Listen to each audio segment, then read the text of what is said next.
Well, good evening, everyone, and welcome to our Wednesday class here tonight with Guy Finley. Tonight is a Discovery Wednesday night, I assume, is that correct? And which means you'll be able to participate in this as well. The Guy will lead us in that. For those of you who are new here, the class tonight will run about an hour.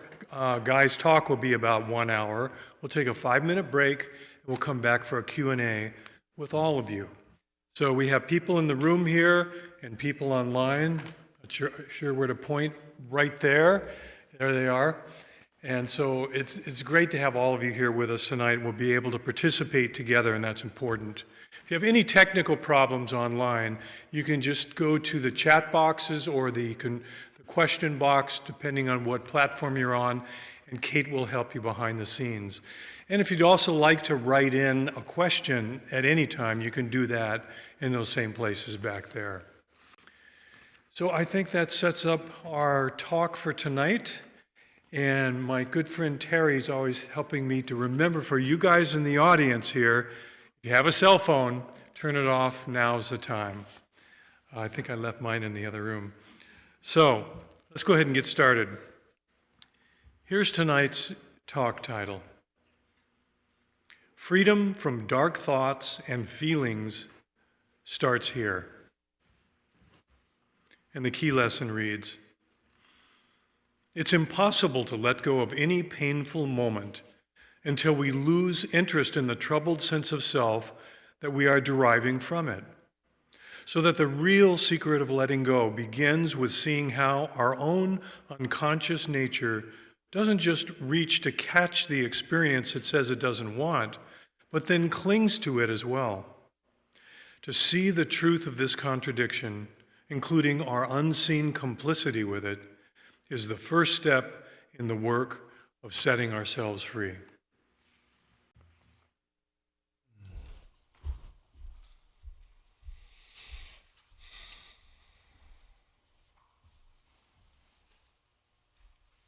Sometimes when I get ready to speak, one thought crosses my mind and it says, well, it's nice to be here with you. And then another thought says that I'm never not here with you. And in one respect, they're both true. And we're going to study that relationship together this evening, or whatever day or time it is that you're joining us, because we do something at least 2 Wednesdays a month that we call a Discovery Wednesday, where we work together as a group and you are invited as part of this family of students to look at a particular topic and examine that subject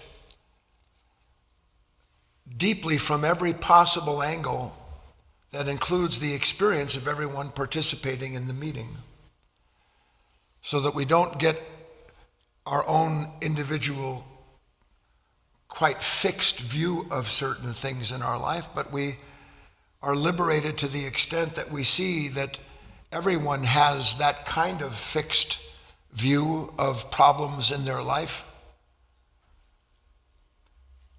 which reveals to us that maybe the problems that we think are our own maybe are not so much our own, and maybe there is a, if you will, a universal solvent, which there is, to this suffering that seems unabated in our lives. The key lesson, the last part of it says, to see the truth of this contradiction, including our unseen complicity with it, is the first step in the work of setting ourselves free. I would just tell you one thing before we get started. I'm going to read to you, we're going to work through a special writing that is key to our lesson tonight. I would just tell you that the whole problem of this suffering as individuals is solved the moment that you find where it is that, without knowing it, you have been living from a nature that isn't just complicit with its continuity, but that can't live without it. So there's nothing really that one does through revelation other than be released from the false actions that one takes through their misunderstanding of the content of their own mind and the relationship they have with it. This is a great bit of news because it means that you can stop trying to fix people. You can even stop trying to fix yourself. What a nightmare. How many years does a man or a woman, and that's even assuming they try. Most of us don't need to fix ourselves. We just need to fix people that bother where we're fixed.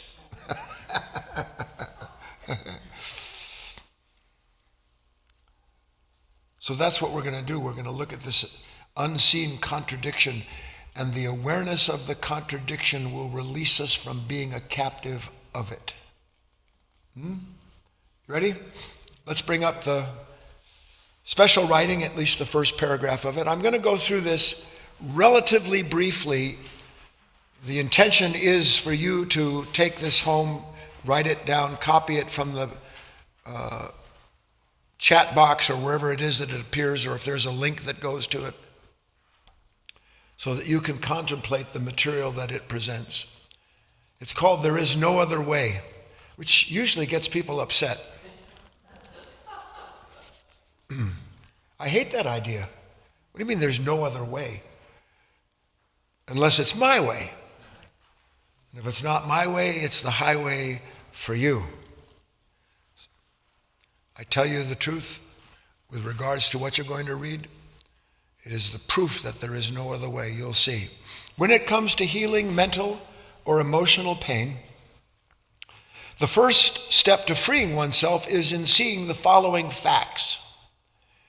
Resistance to anything, including psychological pain, is a secret form of fascination with it. And to be fascinated with anything, regardless of its nature, is to be identified with it. Let's pause there. Can you see that when something grabs your attention and you give your attention to it, what you are attending to cannot be separated from the sense of yourself that you're deriving from it? Can you see that? So that as goes my attention, so comes my experience. As comes my experience, so is my identity delineated by the content of that condition. This much should be clear. Is it clear? Now add to these insights the fact that to be identified with something is to be attached to the same. And then one can see how an unseen dependency on dark states gets formed. Am I not attached in one way or another to anything and everything that captures my attention, so that in giving my attention to it, the full experience that follows is who I am? And when that's been defined, I'm darned if I want to let anything come in. This is what fixation is, to come in and show me that whatever it is that I think has happened didn't happen the way I think it did, or that you say it did, that challenges my opinion. Following me still? That one can see how unseen dependency on dark states gets formed. Now, is resistance, when I'm full of resistance to you or this or them, to some news, to some revelation of something in myself, is that resistance full of light and love? Is it broad and expansive? Or is that resistance, by its nature, brought up into the moment out of something dark in myself that doesn't know itself? And in that moment, all it can do is push away anything that wants to reveal itself to itself. That's what this resistance is, isn't there? So you can't have a dark state even begin to be formed until it is literally rising out of some form of unseen resistance in yourself. So the dark state and the resistance are a singularity. But when I feel the resistance to the dark state, the resistance makes me feel as if the dark state is separate from the me that resists it. Please, I hope, I can't be much clearer to that. Do you see it? Yes. last paragraph. It is in the light of this understanding alone. It is the light of this understanding alone that shatters not just the walls of one's psychological prison, but also the level of self that has built and maintained them. Therefore, it is an axiom: before one can be healed, one must stop hurting oneself. There is no other way. You cannot be healed of the things that trouble and pain you until you understand where you are complicit in their perpetuation. To recognize your part in the perpetuation of the moments that you say you don't want is the only way in which those moments come to an end. Not through anyone you will ever blame, not through any discipline of some path that you pick up, will you ever begin to heal until you see how you constantly are causing yourself the pain that you blame on people and places outside of yourself. That's the special writing. There is no other way. Now, when I say this, in spite of what, as far as I'm concerned, is irrefutable logic, not my logic, logic, there's two responses. Who can guess what they are? First is, okay, mister, that gives you an idea of the attitude. What you're saying may be true of others, but not me. What makes me suffer, and there seems to be no way out of it, is due to the cruelty and the stupidity of what others say and do to me. And as soon as I change them, my pain will be over and I'll be free. That's response number one, which is essentially what? You don't know me. Because if you knew me, you would know that I'm never going to be complicit in the conflict that I have with others, let alone with my own past, because I'm awake. I'm brilliant. I don't like to say it out loud, but since you asked, let me share with you the immensity of my intelligence. One day you'll laugh at all this too. That's the first response. The second response is what? Okay, mister. You don't know it, and I want to be very kind. I've done quite a bit of spiritual work on myself. And if you want to know the truth, I'm surprised you can't see it. I've done the best I can with what others who don't know better than me keep doing. So I'm working on my patience. I've studied books on tolerance. Now, my blood pressure is 139,000 over 87,000 because I'm so full of conflict, because I don't realize that my attempt to tolerate other human beings is born out of my intolerance to them, or I wouldn't have to struggle to get along with them. So you don't get it. The reason I can't seem to get beyond these relationships that bring up in me what they do as quickly as they do is a certain kind of inescapable certainty that I have that they're responsible for what I'm unable to drop. Because I drop it and then they're back again. They do what they do, and suddenly, in spite of all my best efforts, I'm in an argument with them again. And if they would just stop it, I'd be okay. Two responses. Do you see? Can you see? And we kind of vacillate back and forth, don't we? So I have a couple stories to tell you. One you're slightly familiar with, but I've changed the ending a little bit. The other is a new story.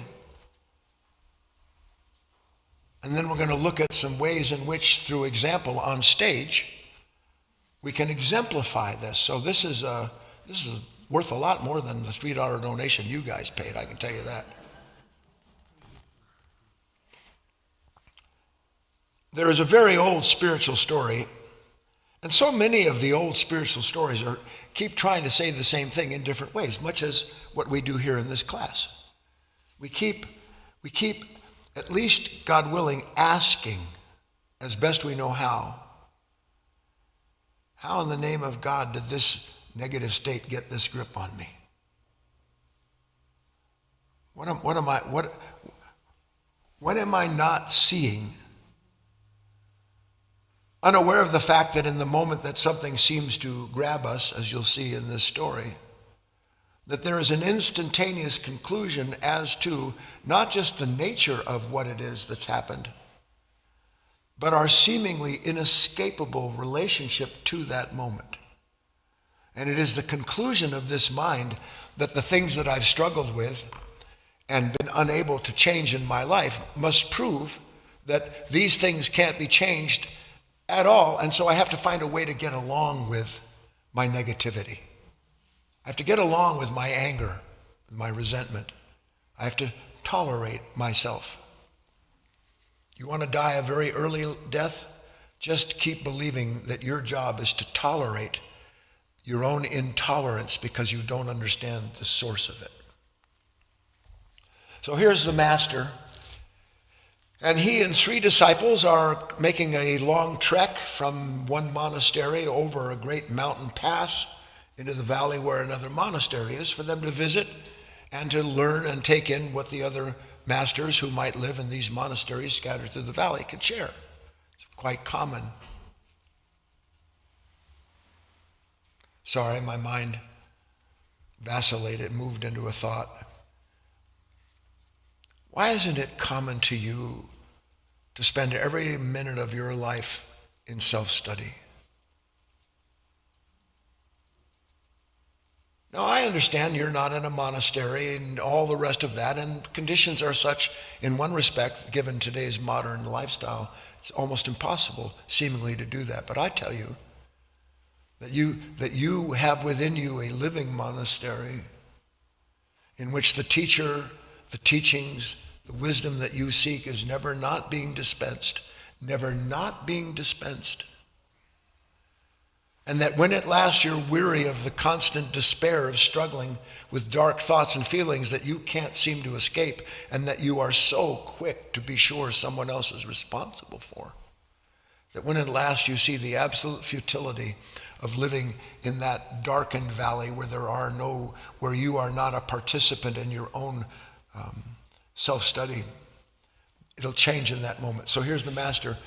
They come up, and as they climb these mountains to go to the valley, it's getting colder and colder, and there's starting to be snow on the ground. And the students, the disciples, can see the master is beginning to shiver a little bit. Now, being good students, actually aware of something other than themselves for a split second, meaning they're not just full of this constant interior consideration. They're able to see and experience things outside of themselves. And they know something of the cold that the master's experiencing. And because they love him, they don't want him to do that.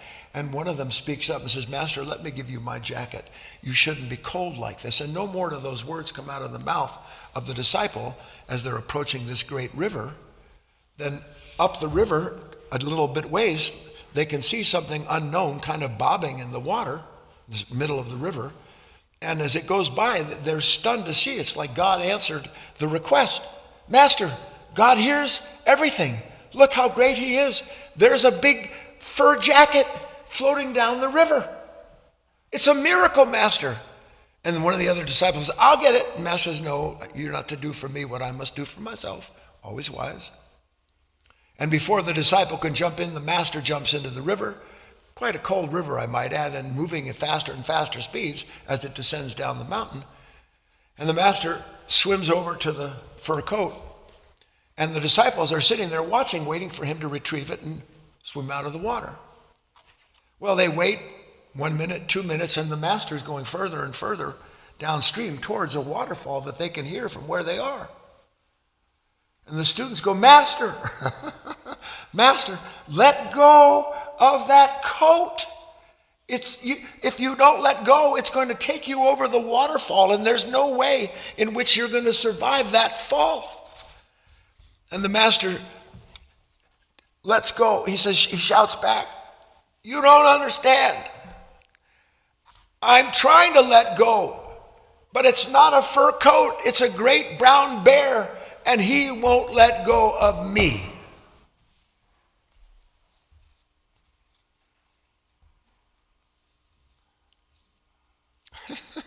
Have you ever felt like you are in what feels like the unrelenting grip of some negative thought or feeling? Clinging, quite painful, isn't it, actually? Like something's tearing at you, clawing at you.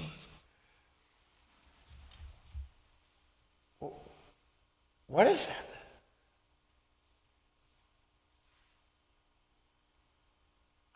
I want you to just stop for a second. Here I am. I get a text, I read an email, I look at the news, I look at my face. I love to put that in. And suddenly, I'm literally being rendered. Rendered? I'm literally feeling like something's tearing me apart.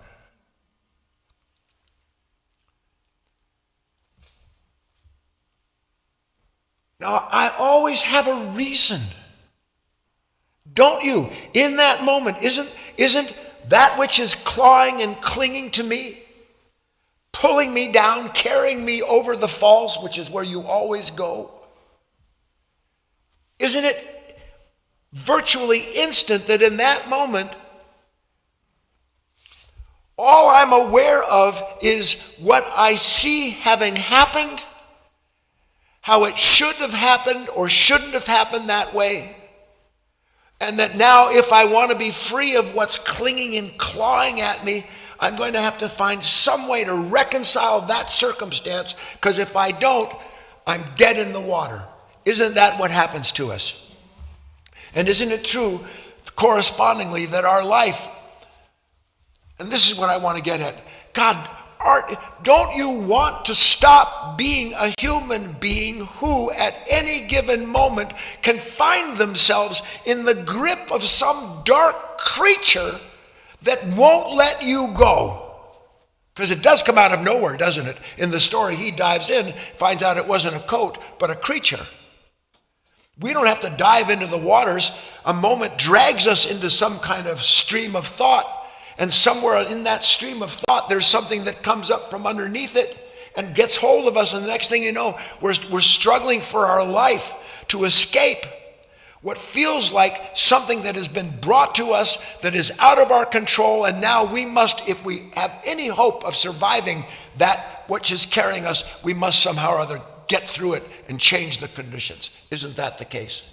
I want to make sure we're all on the same stage.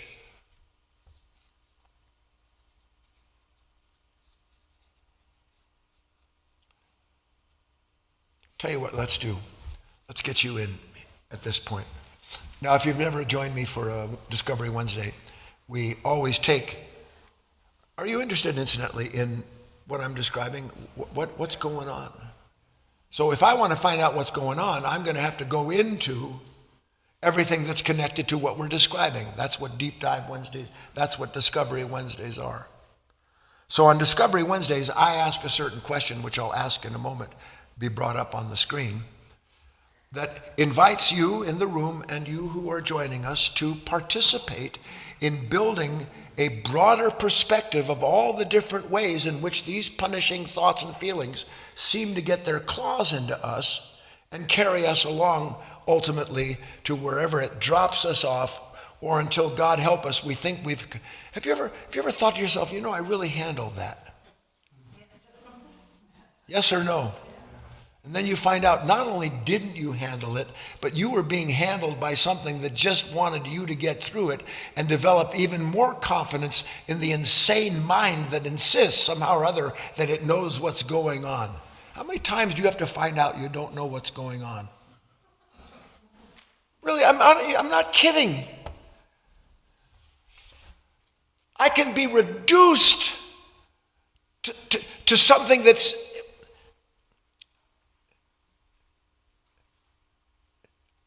nameless in its horror, the dread, the doubt, the uncertainty, the fear in it, the threat of loss, just like that. And I've spent, you fill in the blanks, 50, 60, 70, getting close, 80, right, Babs? Years, yeah, well. And I still think I know what's going on. And I'm always surprised. I'm always shocked. Huh? The wrong shock. So here's the list. Let's bring up the list, please. Ready? It says, name one or more of those familiar, painful thoughts or feelings that always tend to pop up in unwanted moments, whether in reliving a troubled memory or resisting some present disturbance that, try as you may, just won't let you go. Name one or more, because we all have one or more, don't we, of those painful, familiar thoughts or feelings that just sort of like, where did that come from? I thought it was a coat. That in unwanted moment, whether I'm reliving a troubled memory and it's bringing that up from that, or I'm in the middle of some disturbance that came out of nowhere and that suddenly I'm dragged into this river and something got to, and I just, no matter what, it just seems like it won't let me go. Yes? So I have a couple of things to prime the pump with as always, but I'm going to ask you please to work in the room so that you might be an inspiration and an encouragement as you're meant to be. Who puts a lighted lamp under a bushel? Won't you step out? Cooperate with your own salvation. Here's a couple of these familiar, painful thoughts or feelings that pop up in unwanted moments, especially with memories that seemingly come out of the blue or resisting a disturbance. How about this? I feel so guilty. This happened, and I'm racked with guilt, and I can't seem to let it go. My only solution to my guilt is to try to change the circumstance that I believe has shown me as being guilty. I'm not actually concerned that I'm guilty. That's the truth. I'm not actually concerned that I'm somehow or other involved in this. I'm concerned with how this is going to make me look. I'm concerned with how I see myself in my own eyes. And that just won't let me go. I struggle and wrestle with it, yes or no. How about resentment? How many times do you have to go through your day literally going through a series of different relationships until something like some dark slot machine pulls up 3 skulls, and the next thing you know, there's all of that resentment that's been sitting down there under the waters, and there it is, and it's got its claws in you again. And when it has its claws in you again, what do? I gotta figure out a way to let go of this, let go of you, and if I can't let go of you, I certainly have to blame you because I can't live with this kind of pain. How about regrets? Don't they come out of nowhere? Especially in those unwanted moments that show you in one way or another that you aren't what you've taken yourself to be. And now, I'm the worst human being that ever lived. And I really want to let go of this self, but I can't seem to do it because it's got its grip in me and I can't escape it. You get a brave, okay, who's got some stuff? We'll start with Deborah. Anxiety, fear. Okay, okay, yeah, go ahead. She said anxiety, fear, arrogance. That's it? No, there's lots. Terry. I feel so inadequate. Immediate sense of being dragged down into this dark inadequacy to deal with this particular condition. See how I act this out for you? Inadequacy. Patricia. Blame to someone that I thought was very wrong. Blame or anger or actually hatred towards people that I think are very wrong for what they did, because it is the extent to which you're wrong that's making me feel this terrible thing that I can't let go of because I can't change you. On the board, Rebecca says, unprepared again. Randall, replaying what someone said about me. Basically reliving the past. Yeah, Leah. Justification. Certainly. Here I am, and now, but you have to be careful. She said justification. But the truth is, when you're justifying some state that's got you, you're not actually struggling with the state, in quotes. What you're struggling with is trying to justify why that state is with you. A slight difference to it, but it's still good. Over here on the board from students. Here I am stuck again. Welcome to Hotel California. You walk in, but you can't walk out.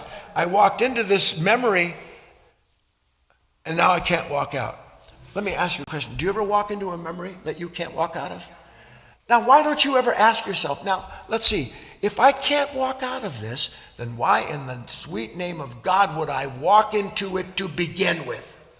But the problem is that when I walk into that memory and I start to feel the anger, the angst, the regret, I have no awareness of the fact that I walked into it, because I believe that what happened is something came to me from my past and is punishing me by pointing out all the things where someone else did to me what they shouldn't have. So I don't actually relive the memory.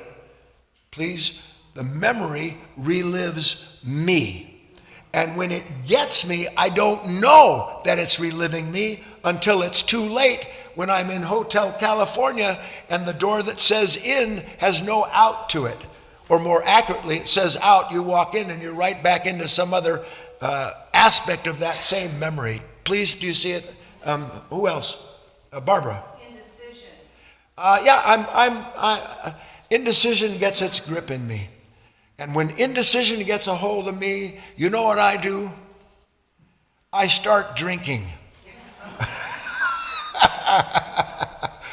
I start struggling to juggle all the things that are in the air in that moment. Which one I don't know to put first. What's important? Who's on first? I don't know. No, he's on second. And then, please, and you don't see it, you agree to quietly drive yourself mad. On the board, filling up here, Neil, resistance to saying, I don't know.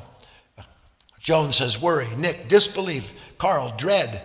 How are you going to handle this, fix this? Janice, feeling sorry for myself. AB, having to deal with how someone has wronged me. That's a pretty big one, isn't it? Isn't it extraordinary? Again, you just have to see this. I got to keep going. Isn't it the most extraordinary thing in the world that you are still thinking about people that wronged you? You say right, but you don't see it. Because the minute that memory comes up of what he said or didn't do or what she took from you, in that split second, where am I? I'm caught in the resistance to what I think has caught me. You are not caught by the memory. You're caught by the experience of resisting the memory. And that's the only thing that catches you, is resistance to what your own mind has dragged up from the dark waters, so that you might be carried away and have that sense of yourself who's helpless one more time, because this just won't go away. It just won't let me alone. You better, I'll be sweeter. You better listen to this, because whether you know it or not, there is no escaping the news you don't want. And you know why there's no escaping the news you don't want? Because you think your life depends on the news that you want coming true. Okay, there's so many. Anybody else in the room that I didn't get? Wayne? Defensiveness. I'm instantaneously defensive. Now, when I'm defensive, it's because I think somehow or other that if I don't fend you off, if I don't show you what's right, then somehow or other you got your claws in me and I'm going to sink down and I'm going to be lost forever under your thumb. You're not going to make a doormat out of me. Ellen. Always feeling left out. There's the old L. the hell of L. It's not a Jewish saying. Well, it could be. God, look at everybody's having fun. I'm left out again. Okay, I want to just keep going. John, and then we're gone. Denial. This didn't happen. That's instantaneous. But we don't, see, When something happens that you don't want, you don't go, that didn't happen. Because that'd be pretty evident something was wrong, wouldn't it? That's what people who, like talking to themselves, that's what they're doing. So when John said denial is one of these negative reactions, what he's really saying is that I don't know, that something in me summarily rejects and refuses any revelation that runs counter to what it is that I think should happen. Because otherwise I'm a Looney Tune. So it's very convenient for me not to see myself as I am when up comes obvious denial. And what is it that has its claws in me when I am denying the moment? Is it the moment that has its claws in me? Or is it something in me that's insisting the moment shouldn't be that way, and I can't separate the insistence from what's tearing at me? But I believe it's the condition whose claws I experience. What you're experiencing, the claws that you're experiencing, are your own consciousness. Is your own consciousness, your own unconscious nature resisting like that, whatever it is that's transpired that causes you to feel like, I've got to fix this, I've got something to blame, so forth and so on. All right, pretty good list. Do you all see this? We share these things in common. I want to move along. Bring up the second key lesson, please. It's a bit of a summary to what we've had so far. Read along with me. When it comes to negative reactions and their legion of dark associations, here's a single action based in a great truth that if you're willing and able to practice it, will help set you free. Stop looking at what you don't want to see, and you'll no longer see it. Stop looking at what you don't want to see, and you'll no longer see it. And here's why. Any unwanted experience must pass the moment that you lose interest in reliving it. Do you think to yourself when you're angry that you're reliving the moment? Or are you in that moment living out something that tells you the only solution to this moment is to live it again and again and again until something comes out of what you're doing that saves you from that pain? Isn't that so? Listen to this idea. When it comes to negative reactions, and what's the legion of dark associations? Anybody? All of these various I's. Each and every one of the various identities that belong to this dark current from out of which comes this moment, inseparable from the I that's clinging to its resistance, out comes this one thing that if I was able to practice it, I tell you just like that, you'd be set free. Now I say if you were able to practice it. That's the caveat here. Because in those moments where something grabs you, where does your attention go? Attention goes to the thing I think grabbed me. And that's where blame comes from. And then the struggle to change who and what I blame for the claws that are in me. When instead, if I could understand, if in that moment I would just stop looking at what I don't want to see. What don't you want to see in that moment? What you don't want to see is who and what you blame for your pain, isn't it? So your attention goes on to what you don't want. Isn't that where your attention goes? And when your attention goes on to what you don't want, what do you experience? The experience of me that doesn't want it. Something's got its claws in me. There's a song that goes with it. Something's got a hold on me. Yeah. Something's got a hold on me. What has a hold on you is your own unconscious nature that you don't realize creates the resistance so that it can then insist it shouldn't be like that and drag you into a useless struggle with life. Because that's what it is a useless struggle with life. Okay. Now, here's what you say about this key lesson. But I have no interest in reliving my pain. Back to, hey, mister, you're mistaken, okay? I know some idiots, that's all they do, is relive their pain. But I'm not like that. I don't want to relive my pain. I want to be free of it. Isn't that everything that everyone says all the time? What I need to know, sir, is how to be free of my pain. Because I recognize that sometimes I do relive it, but I don't want to. you have to eventually see, as shocking as it is, and it is, that there's something that goes before you to set you up, not set you free. It goes before you to set you up. It's there in every moment before you even know what the moment is that just took place. And how you know what the moment is and what it means in that heartbeat is because it has taken the revelation of that moment and turned it into something that serves its own interest, which its interest is what? To re-experience the same sense of self that it keeps trying to escape through every other condition it changes in order to escape itself. This consciousness cannot change the conditions that it says it wants to escape. It can't do it. It belongs to another world entirely. So now we've outlined the problem. Yes or no? What's the solution? Because I'm darned if I know. Here's the solution in story form. Take a nice deep breath. I really like this story because some stories are more poignant than others in terms of pointing to something that is essentially ineffable, that you can't grab or grasp with human eyes and human ears. You can only see it with your spiritual eyes through your experience of yourself up to that moment, essential. So a great king has sent his most trusted minister with his daughter, the princess, into a somewhat distant land from the kingdom, so that, as we often talk about in these particular stories, the goodness and the light, the wisdom of the kingdom that is full of light, might spread out into places where darkness is still the chief authority. Places that are full of fear and anxiety and anger and hatred and violence and greed. You don't see yourself as that land. You blame the invaders. It is one consciousness.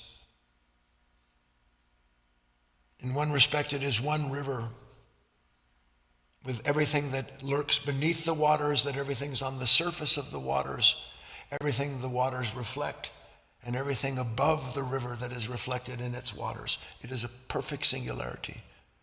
Not one part of it is out of place. What's out of place is our relationship to what those waters bring up from within themselves, what they teach us through those revelations, and to some extent how we refuse those revelations that could liberate us. So the king wants this other kingdom to be a better kingdom. Don't you want your life to be a better life? So they go into this distant kingdom, and when they go to this distant kingdom, well, look what happened to Christ. Or for that matter, look how people treat, by and large, any even relatively illumined human being. There'll be a few that appreciate and love and understand, and then the vast majority either has no interest whatsoever because they're too busy trying to sort out how to get through what their suffering is, because they believe that they understand what the suffering is. You believe you know why you suffer. One day you won't have to believe you know why you suffer. You will see that suffering wells up from an unconscious nature like water from a well, and that the only way that water becomes purified is when the light of the sun comes into it, and there's a place where that light doesn't reach. And it's that place, that middle ground that you and I as human beings are intended to stand for the sake of the purification of all that is in this unconscious nature, through the sake of the light that comes in to purify it. This is a great story. So they're just treated like dirt. How's that for a quick summary? They're lied to. They're treated with cruelty, with insensitivity. What would be some of the things that we just went through? They get the worst treatment possible.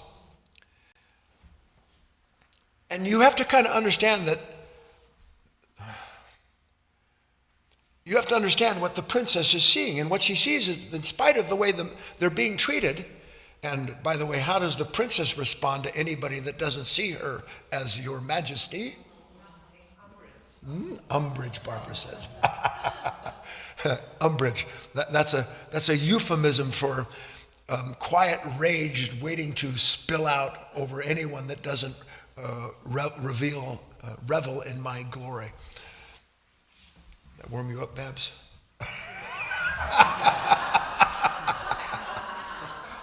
Sometimes while I'm talking, people are shedding clothes.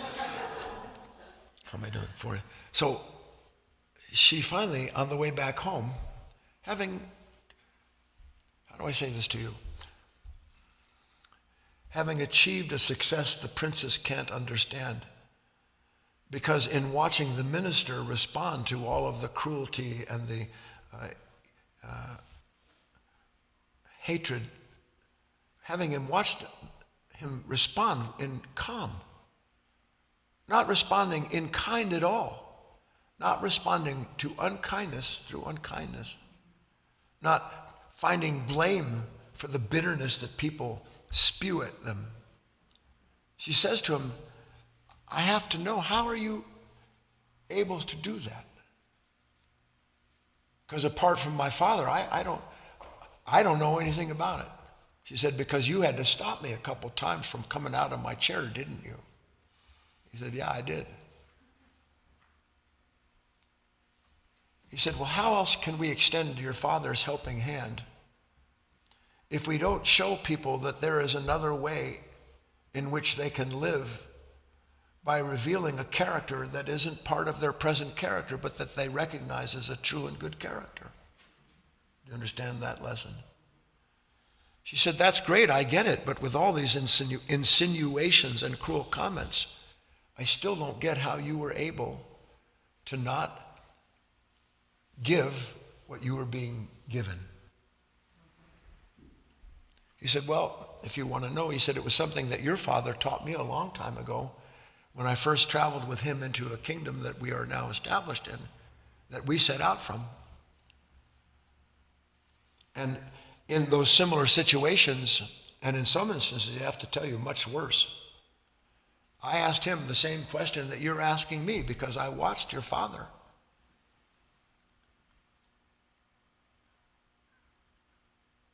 And he just never got negative.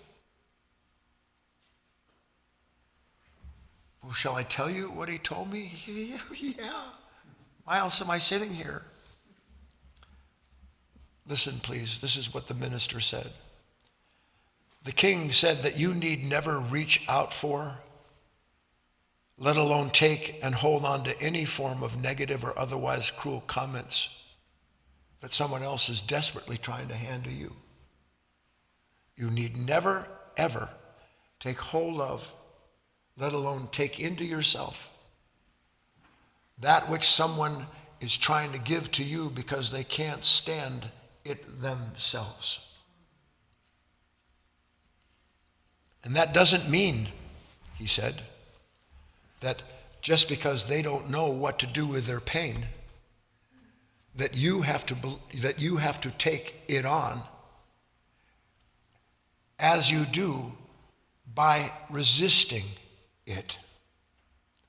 We don't think to ourselves that resisting someone's cruelty, sarcastic remark, unkind gesture, unthinkingness, we don't see that in the moment that we resist that we are giving ourselves over to a part of ourselves that we're not aware of in that moment, that takes into us what it resists.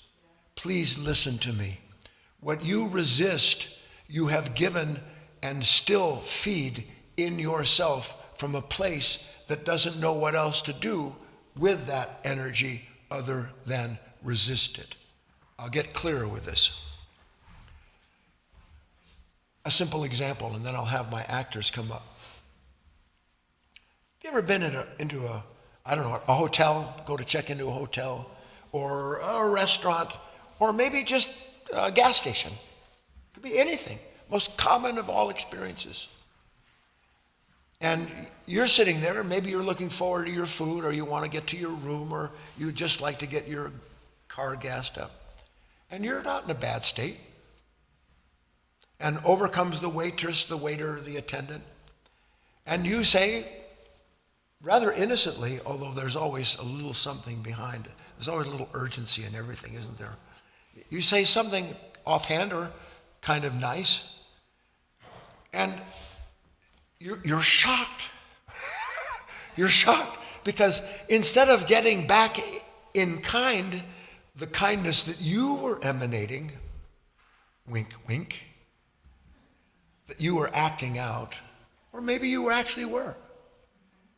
You get back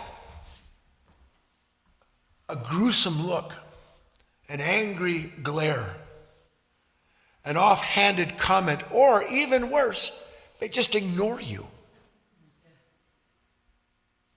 Now, in that moment, you don't see it, but something is emanating out of them, a certain kind of energy dressed in whatever particular thoughts their conditioning requires that energy to be described by.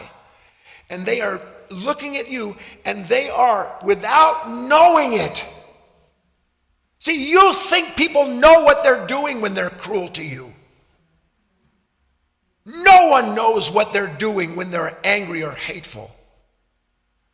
They are giving you what they cannot and will not keep in themselves because they don't know what to do with it. And so they give you that. It is an unspoken, usually unspoken. Sometimes it's quite spoken, isn't it? They give you the unspoken content of their own unconscious nature that is struggling to escape the conflict it's in and does not know what to do in that moment other than to find someone or something to hand it off to. Do you see it? Can you see it in yourself? And what the minister was saying to the princess is that just because someone hands something to you doesn't mean you have to take it. See, you think you have to take it, but you don't see it as have to take it. You see as resistance to what they're doing. Resistance to what someone else is doing is you taking on that resistance and that condition.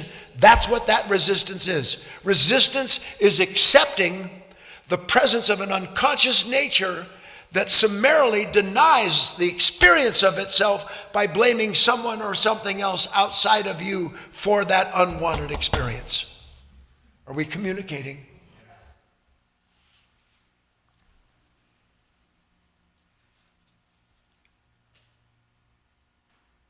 Do people ever throw any unkind, cruel, sarcastic remarks at you?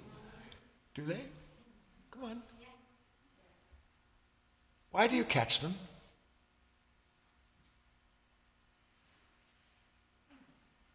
Why do you catch them? Do you remember, we're speaking of this unseen complicity, aren't we? In our inability to drop this bitterness, this pain. We're talking about this unseen complicity. Wait a minute. So he just asked me, someone walks over and they throw a cactus to me. Well, now, who wants to catch a cactus? Do you? Now, if you could see it was a cactus, would you catch it? Yes or no? Let's bring our actors up. Got 5 minutes to show you something and then reach for the conclusion of this talk. Hold up those 2 pieces of paper so everybody can see them. And what do you see, dear audience? I see 2 pieces of paper. One is red, the other is green or blue, depending on your goofy vision. Now, the red paper, simply put, represents everything hot, bitter, dark. I think they can see it, John, thank you. You know, it's an extra bit. The actor always wants a little extra, doesn't he?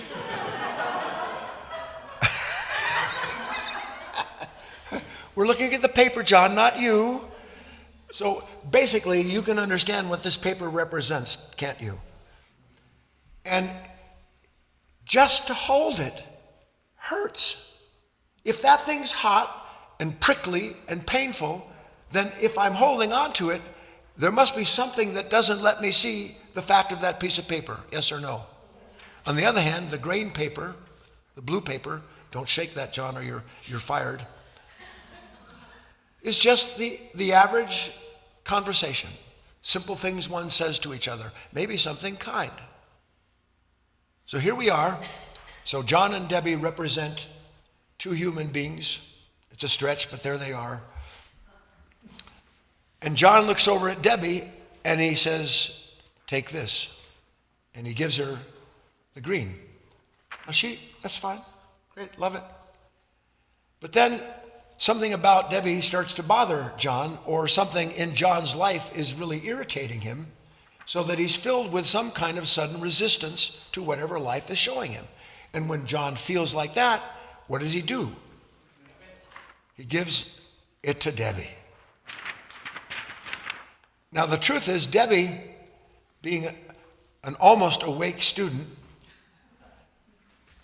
understands I don't have to take into my hands what someone else doesn't want in theirs. But the only way I know what this is, because if only were that simple, wouldn't it be grand? You're with people and they start throwing red pieces of paper at you as they're insulting you. You know, wait a minute, I remember that red thing. That means, no, it's not that simple. When somebody hands me that red piece of paper, let's go back. Did you put those on the ground? Did you give that back to John, Debbie? She did. And what did John do? I dropped it. I didn't want it. But what if John thinks that the reason that hurts so much is because he's married to someone who doesn't care at all about him? What does John do with it then? Does he not hold on to that and find every validation in the pain he's feeling, in the pain that he didn't know he embraced? And listen, how do I embrace this pain? God, this is important for you to understand. Resisting what you don't want is embracing the condition that causes it. You resist a moment you don't want, you've embraced it. You have not proven you're other than it, you've embraced it. And then when I embrace the red paper, and it gets hotter and hotter and hotter, I resist with greater and greater intensity the experience being produced by it. And the more experience of that intensity, the more sure I am that Debbie is responsible for it. And then I live with an enemy throughout my entire life. And then maybe John throws it at her. Go ahead, roughly. And let's say that she's not astute enough to recognize the difference, because I was kind of there when he handed it to me, but now he threw it at me. Well, nobody throws anything at me. And then she begins to do what? Exactly what John did with it. And resistance gives rise to the insistence the pain is caused by someone or something outside of me, when the pain is an unconscious conversation this unconscious nature has with itself, ceaselessly struggling to do what? To get rid of what it is complicit in creating. Are we seeing this together? It doesn't matter this is what you have to see.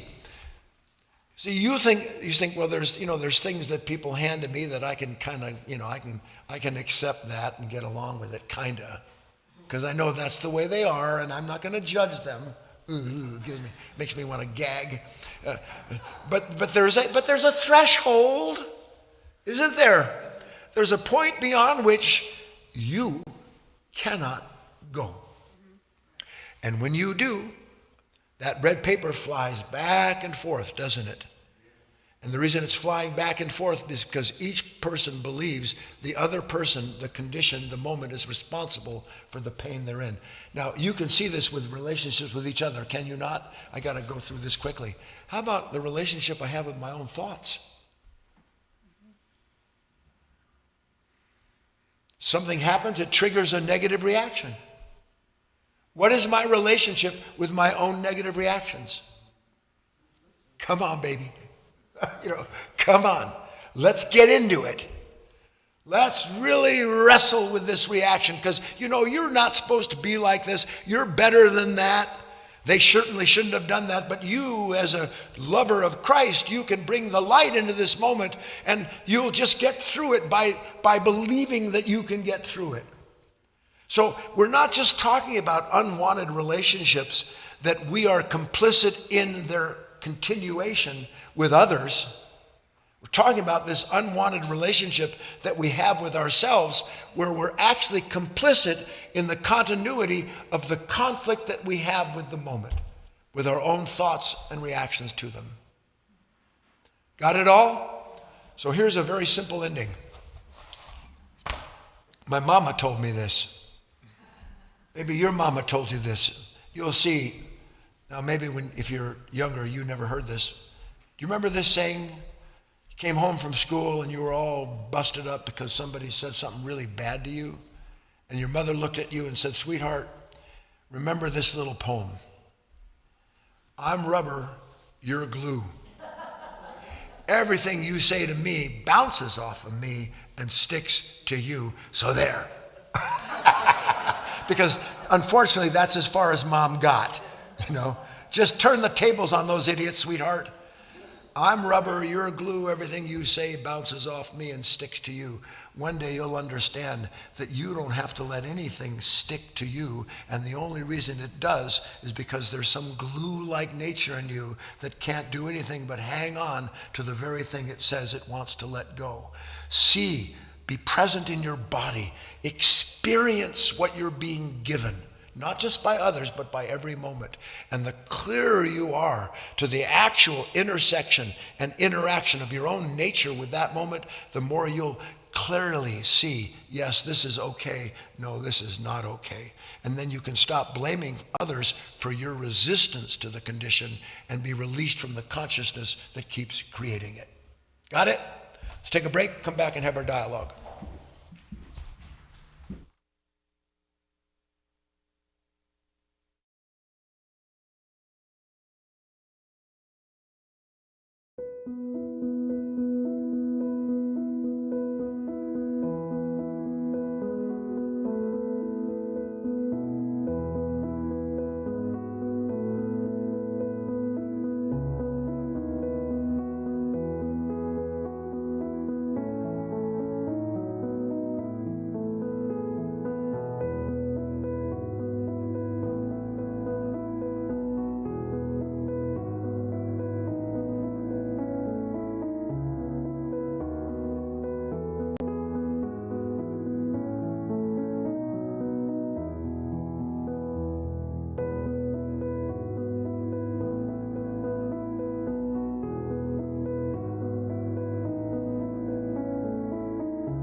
Well, welcome back, everybody. We're going to get started with the questions and answers in just a minute.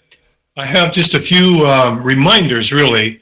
One of the things that people are liking is we can now set you up to receive a text message 15 minutes before class begins with Guy on Sundays and Wednesdays. And if you'd like to get that, you can go to guyfinley.org/reminder, guyfinley.org/reminder, and you'll get a text 15 minutes before Wednesday or Sunday's class. So do take advantage of that if you'd like to have that reminder. And also another reminder that next Wednesday is our deep dive Wednesday. And if you'd like to send any questions you have for Guy or any ideas that we've discussed in class, as well as anything in a book you'd like him to elaborate on, or any of the past masters you'd like him to talk about, those are the things we want. And just send those into guyfinley.org/contact and send that, before Monday, hopefully at the later Tuesday, and we'll have that to Guy so that he can address that. So again, next Wednesday, a week from tonight, will be our second Deep Dive Wednesday. And then finally, just a reminder that all these free talks online are sponsored by the nonprofit Life of Learning Foundation here in Southern Oregon, where Guy is the director. And if you'd like to help us, please know that every donation you make, no matter the size, helps us to reach out and help others around the world with these teachings. And that's really the crux of it. How many people are out there you don't know who might be able to resonate with this? So that's why we ask for help and able to keep doing this. And any and all tax donations in the United States are tax deductible. So go to guyfinley.org/donate. You can do that at any time, and any amount is helpful to us. And a quick calendar: you will get emails for all of these, but Friday night class, Saturday night Insight Timer, and also this Saturday. This is the Saturday we'll have a Facebook Live Saturday afternoon at 1:30 Pacific. So do join us for that. All right. I think that's enough for now. You've had, I think, don't forget about tips. You had a nice email the other day. If you can make it here, that would be great. So let me go. I see that Patricia is on stage, so I will get off. Hello, my name is Patricia. Guy's talk today reminded me of two incidences that happened Monday and Tuesday of this week. And the first one, I was at a popular restaurant, and it was like 11 o'clock. It was before they were busy. And I was going to sit in the patio. It was like half full. And so I walked in and sat down. So the waitress comes up to me and literally tells me off. She says, "You're supposed to wait outside." And I said, "There's no one outside." And wait to be seated. And she just lit into me, literally. And I'm thinking, does she know her income is my tip? But anyway, you know what? I didn't want to fight with it. I didn't want to feel all that, back and forth stuff. And I actually did give her a very good tip, and she was surprised. The second thing happened, it's similar. I was going to get some glasses for night driving, and I was in the doctor's office, and there is the optical place where you go in and look at frames. And I walked in, and this lady comes that works there and says, "You can't just walk in here." She says, "You have to come to the desk and be assigned a person," and all this business. I always just walked in and looked at the frames. And again, I felt that rise up, all your rules, And, but again, I just didn't want to go there. I just did not want to go there. And what a gift that is, this work, that you're so familiar with these parts of yourself, you just don't want anything to do with them anymore. And I obeyed and got the glass frames. And they charge you like $600 nowadays for glasses. My God. Okay, this isn't a complaint forum.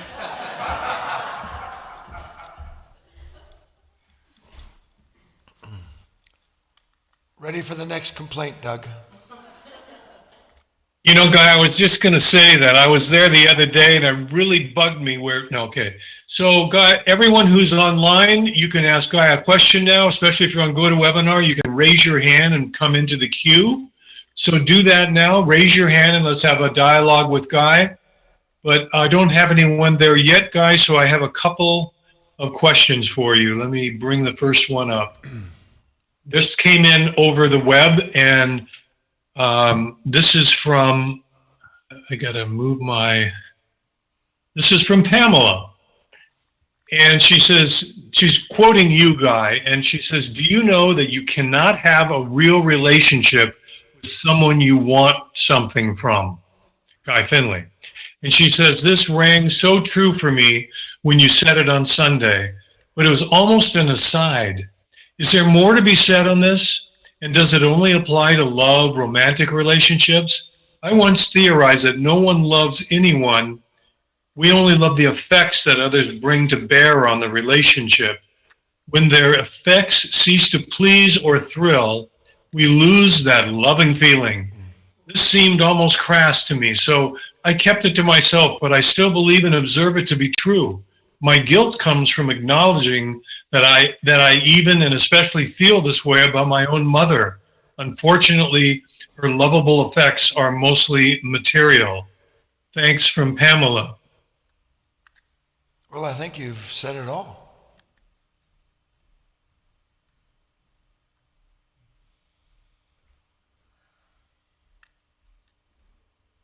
But because you're seeing the things you're seeing, I will at least enhance the depth and breadth of another possibility that is required of any man or woman who would know anything of God's love.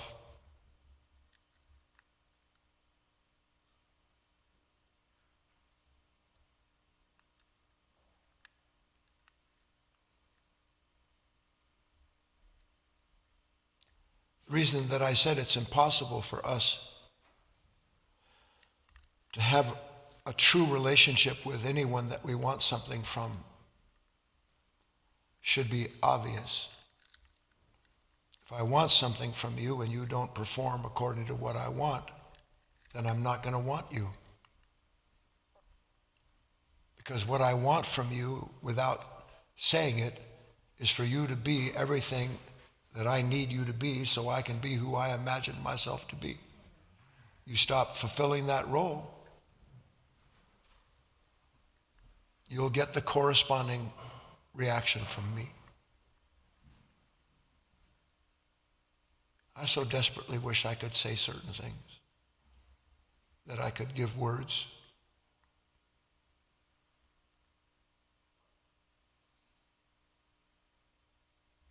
The love of God is perfect.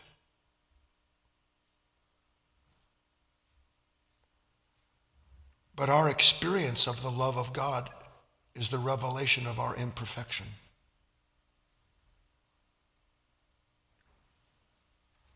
It is God's love that shows us our imperfection.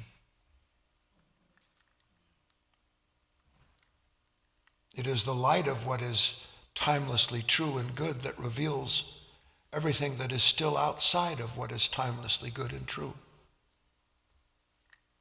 And yet, in the strangest of paradoxes,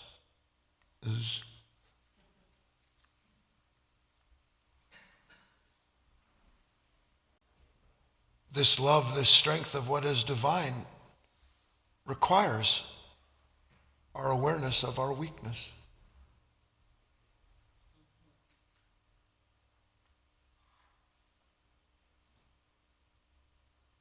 If you're fortunate, and I mean that in the spiritual sense, you're blessed with an unrelenting wish to be a true human being and the constant reminder that you're not. If you're blessed.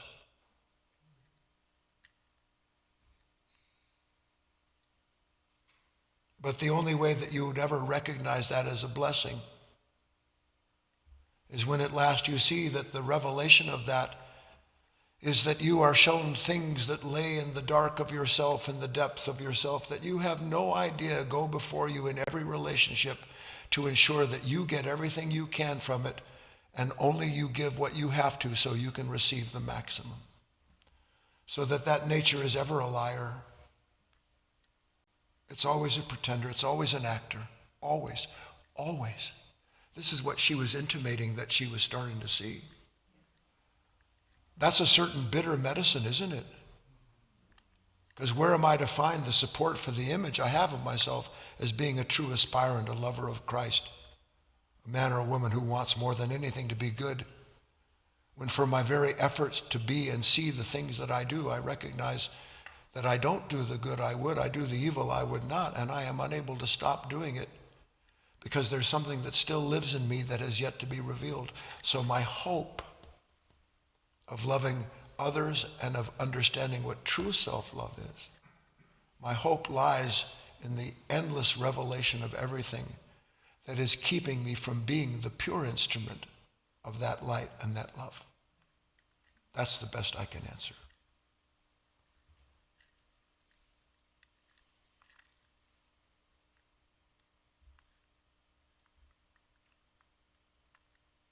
Are you there, Doug? Just waiting for your cue. I did. I We have Rebecca in the queue, Guy. Thank you. Good evening, everyone. I hope everyone is doing awesome this evening. And just Guy, in Life of Learning, just always just so grateful for this work. Anyway, I had a work event today. We are permanently remote, so this was kind of a gathering, which, I had a major eye roll in the back of my head when I heard about the event, when I saw the agenda, and I said, okay, this is a great opportunity. Just there, just even with that, great practice opportunity. Anyway, as I was going today, it's like an hour drive. So fortunately, I had the Secrets of Spiritual Success. So I listened to that on the way up, and just, observed. And I'm like, oh my God, this Rebecca person, this tribe of Rebecca eyes is a trip. And I was just observing myself and noticing things come up like, oh, I'm trying to help her, but okay, she doesn't want my help. Just stuff like that, just noticing. So I just wanted to share that observation. Everything you've said and everything everybody else has said, from Patricia to Tammy, and your comments on that, I'm like, yeah, I feel all of that. And so one of the things I feel is a sense of exhaustion.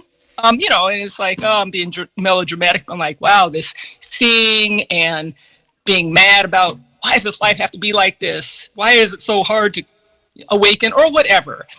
Anyway, I just tell myself this is all just part of the process. Maybe it'll be less exhausting at some point, maybe not.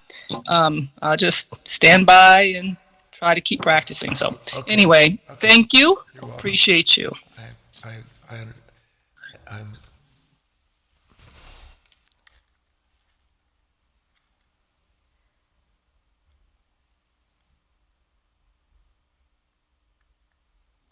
Do you know what hobbles are? Most of us don't know. Hobbles, yeah. If you ever owned horses or rode them, especially if you took them into the country, and you tied them up, you would hobble them. It would mean that you would put a certain set of leather braces around their front legs so that they can't run away from you like they want to do. From time to time, I'm hobbled.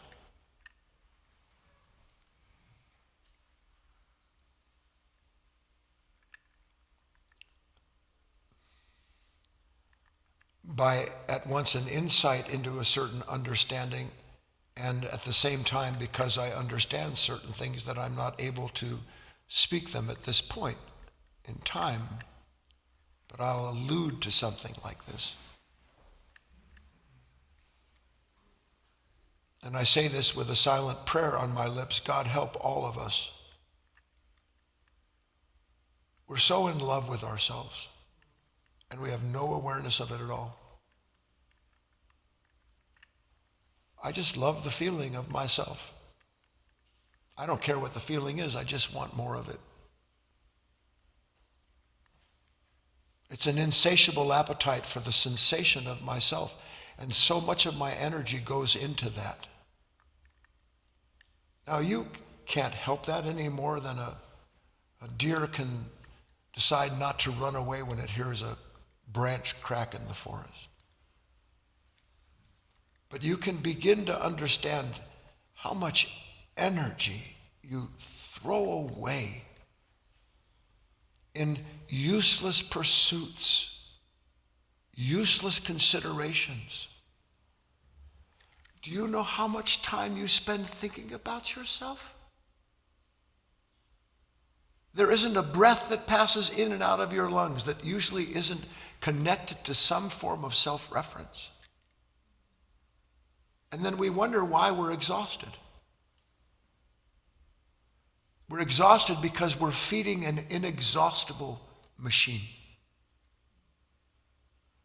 And the love of that inexhaustible machine is the love of the sense of itself that it generates as it considers what it wants and doesn't want relative to itself. All that it wants to become, all that it didn't become, it's just an endless parade of psychological characters, every last one of them colored from the past, and each of them dressing themselves in a time to come when they won't be that color anymore. And you just have to, see, this is the thing. You must never feel discouraged.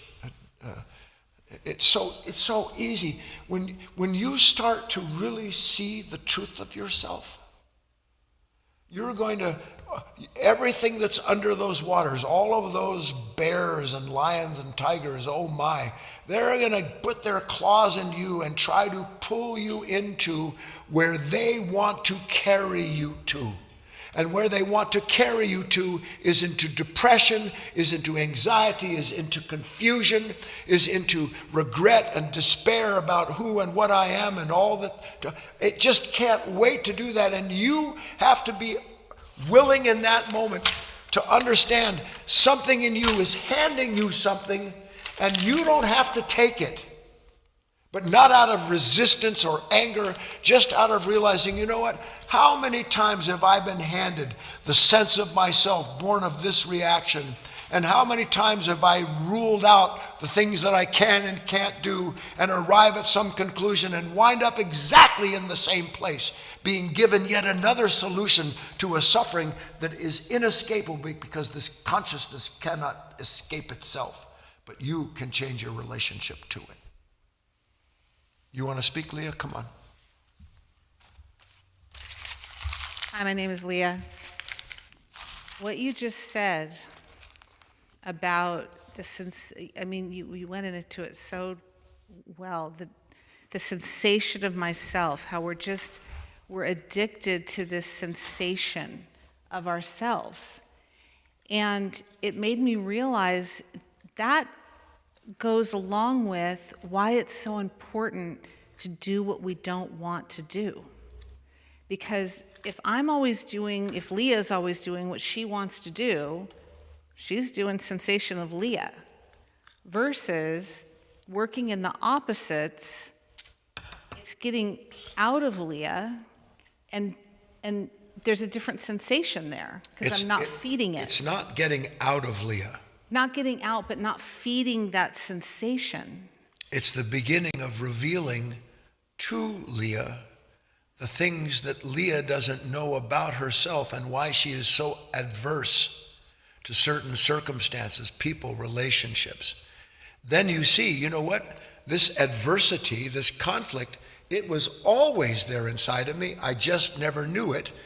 And I never knew that most of my life was spent trying to avoid those conditions. Now you've got a grip on a new understanding that can begin to help you in these moments by setting you in the right place to see what doesn't want to be seen, so that in the light of that revelation, you gain a certain kind of proper separation from Leah so that you can see her all the better.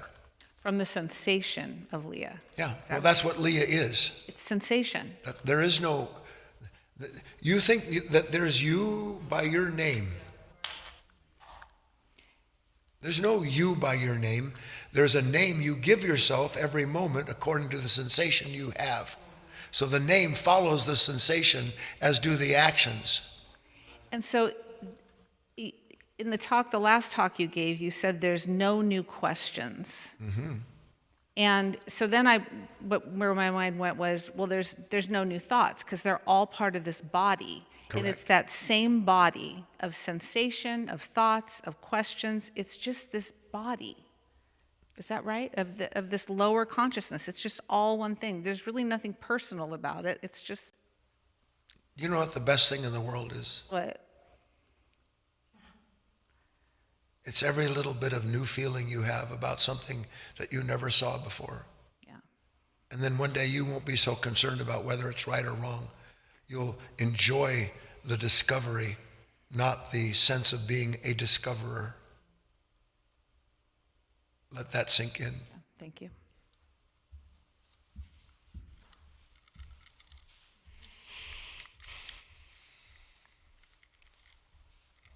Earth to moon base Doug. Moon-based Doug, waiting for the look. All right, Guy, we just have one more kind of comment question, and that's, I think we can close with that. And it's from William, and I think Kate has it up for you there. It's very short. He's quoting you. He's saying, "Stop looking at what you don't want to see." Quote from you. And he says, "Seems like not wanting and reinforcing what's not wanted." That's exactly what it is. You've got it, by George, by William.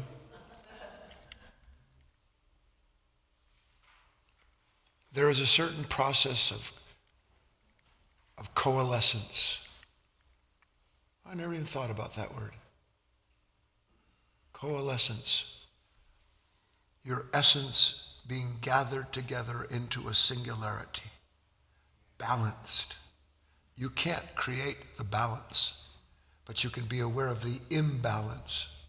And in the awareness of the imbalance, all the movement left and right produced by wanting and not wanting becomes more and more evident to you, and you stop trying to balance the moment according to what you know, and let the moment show you that there's no you that needs to know anything at all other than to be present, observant, and willing to let revelation do what it does for you as it does it. Good night.